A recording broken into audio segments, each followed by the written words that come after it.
पर्वत झुके तेरा नाम सुन, सागर गाए तेरा गुण। तेरी महिमा है अपरंपार, तेरा प्रेम है असीम अपार।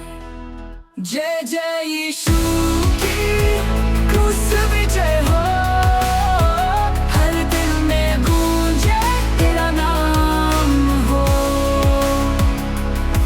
अंधकार को रोशनी दी, भटके को राह नई दी। तेरा वचन सच्चाई का दी, तेरी दया है हर पल करीब। जय जय यीशु की क्रूस विजय हो, हर दिल में गूंजे तेरा नाम हो।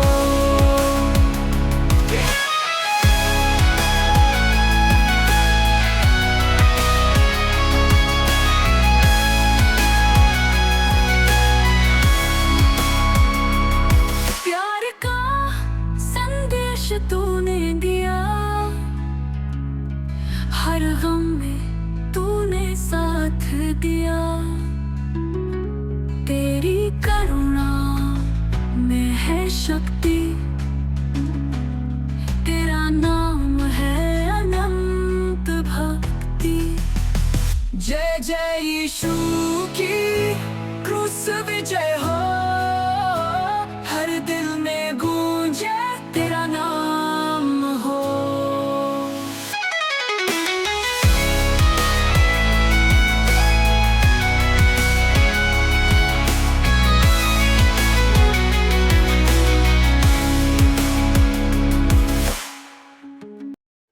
Dear family, dear brothers and sisters, children and youth, I am Amardeep Pius Marki. Today is the 14th day of September, the 24th general Sunday of the year. प्रिय प्यारे परिवार, प्रिय प्यारे भाइयों बहनों, बच्चों व युवाओं, मैं पास्टर रवि जेम्स हूँ।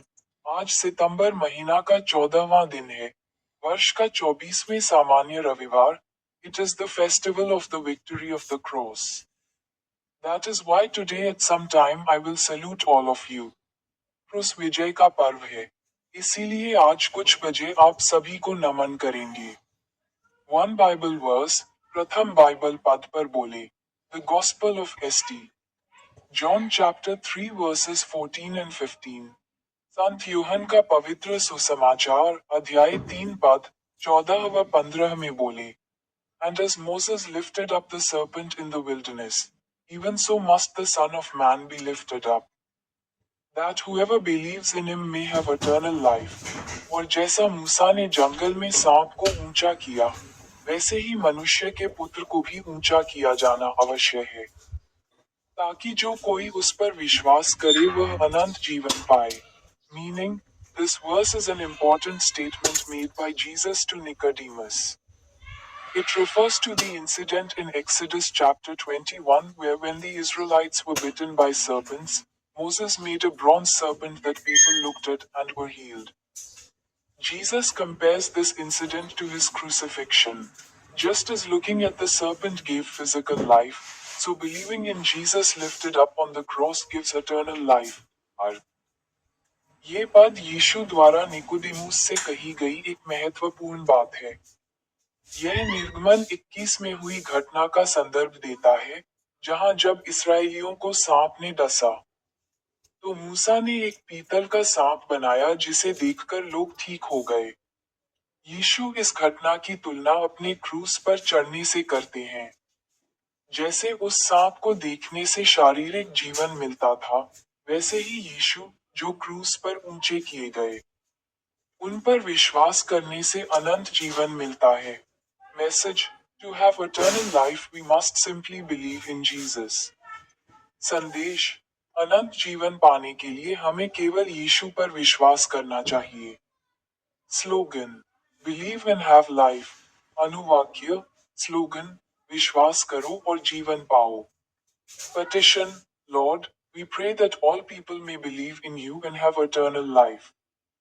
निवेदन पटिशन, हे प्रभु, हम इस बात के लिए प्रार्थना करते हैं कि सभी लोग आप पर विश्वास करें और अनंत जीवन पाएं। Prayer. Heavenly Father, we pray that you help us to believe in your Son Jesus, so that we may have eternal life. Amen. प्रार्थना।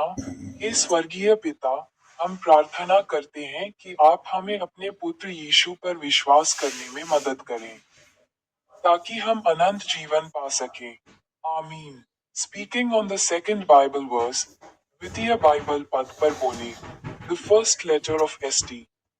जॉन्स चैप्टर 4 वर्स 13, संत यूहन का प्रथम पत्र अध्याय 4 पद संख्या 13 में बोले, Hereby we know that we abide in him, and he in us, because he has given us of his spirit.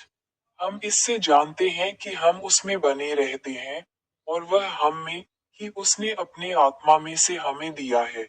Meaning, this verse tells us that God has established his relationship with us by giving us his spirit.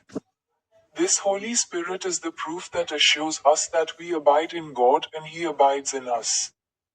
This verse emphasizes the reality of our relationship with God and the proof of that relationship. अर्थ, ये पद हमें बताता है कि परमेश्वर ने अपने आत्मा को हमें देकर हमारे साथ अपना संबंध स्थापित किया है। ये पवित्र आत्मा ही वह प्रमाण है जो हमें आश्वस्त करता है कि हम परमेश्वर में बने रहते हैं और वह हम में बने रहते हैं।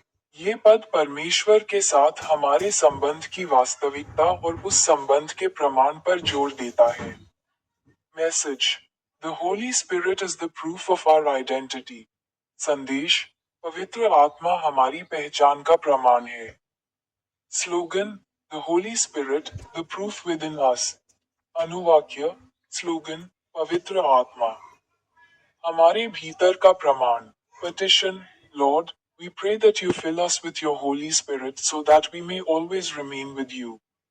निवेदन petition, हे प्रभु, हम प्रार्थना करते हैं कि आप हमें अपने पवित्र आत्मा से भर दें ताकि हम हमेशा आपके साथ बने रहें। Prayer, Father, we thank you for your Holy Spirit who lives within us. Help us to know that we always remain in you. Amen. प्रार्थना, हे पिता, आपके पवित्र आत्मा के लिए हम आपको धन्यवाद देते हैं, जो हमारे भीतर रहते हैं। हमें ये जानने में मदद करें कि हम हमेशा आप में बने रहते हैं। आमीन।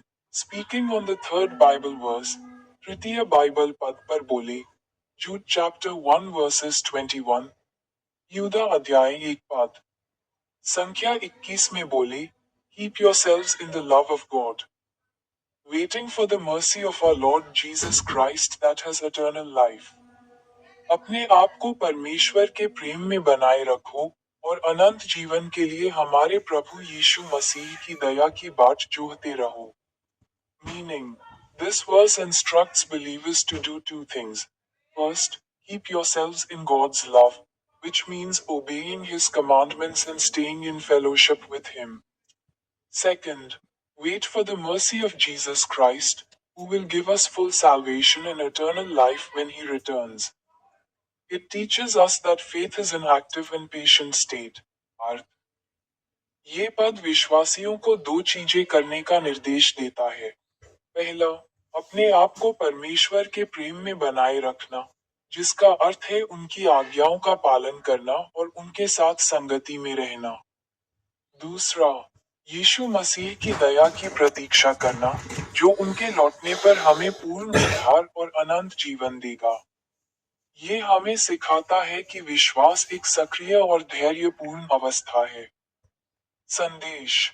Passage, Remain in God's love and wait for His mercy. संदेश।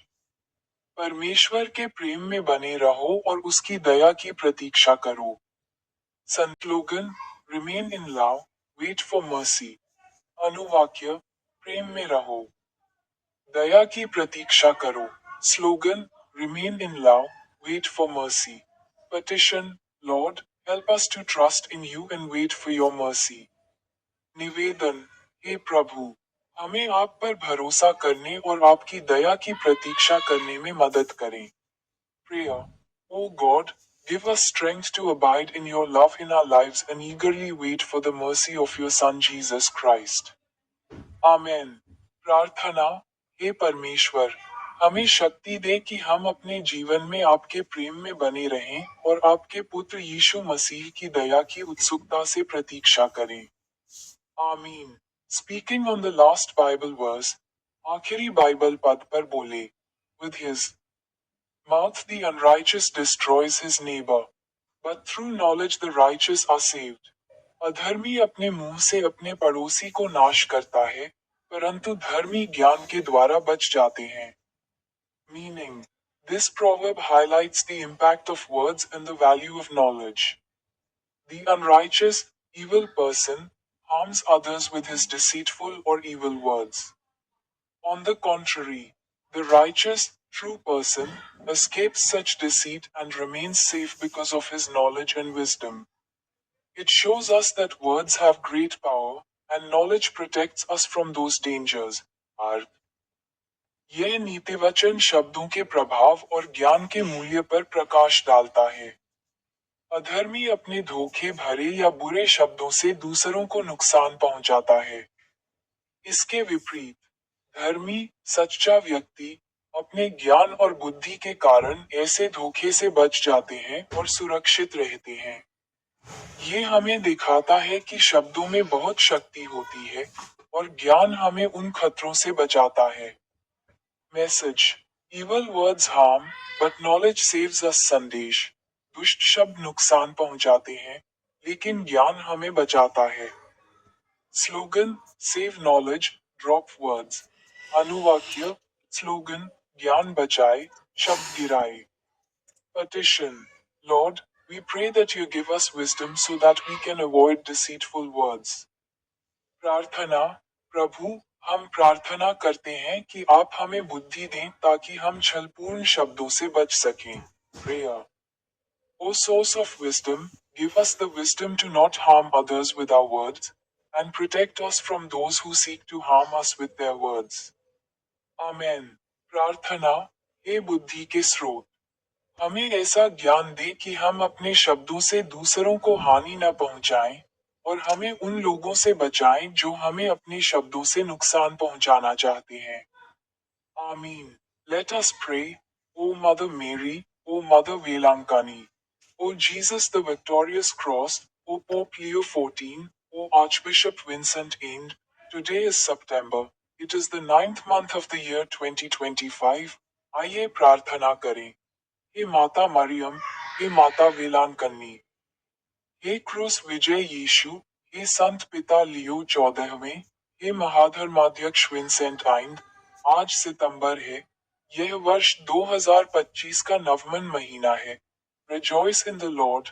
It means to find joy, happiness and satisfaction in God Himself.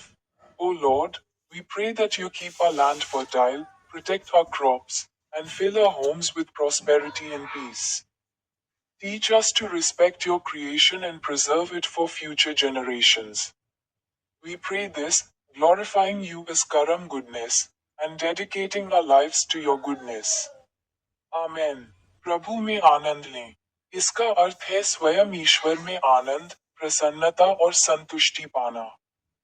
हे प्रभु, हम प्रार्थना करते हैं कि आप हमारी धरती को उपजाऊ बनाए रखें, हमारे फसलों की रक्षा करें, और हमारे घरों को समृद्धि और शांति से भर दें। हमें ये सिखाएं कि हम आपकी सृष्टि का सम्मान करें और इसे भावी पीढ़ियों के लिए सुरक्षित रखें। हम ये प्रार्थना करम देवता के रूप में आपकी महिमा करते हुए और हमारे जीवन को आपकी भलाई के लिए समर्पित करते हुए करते हैं। आमीन। Don't forget my YouTube channel. मेरे यूट्यूब चैनल को न भूलें।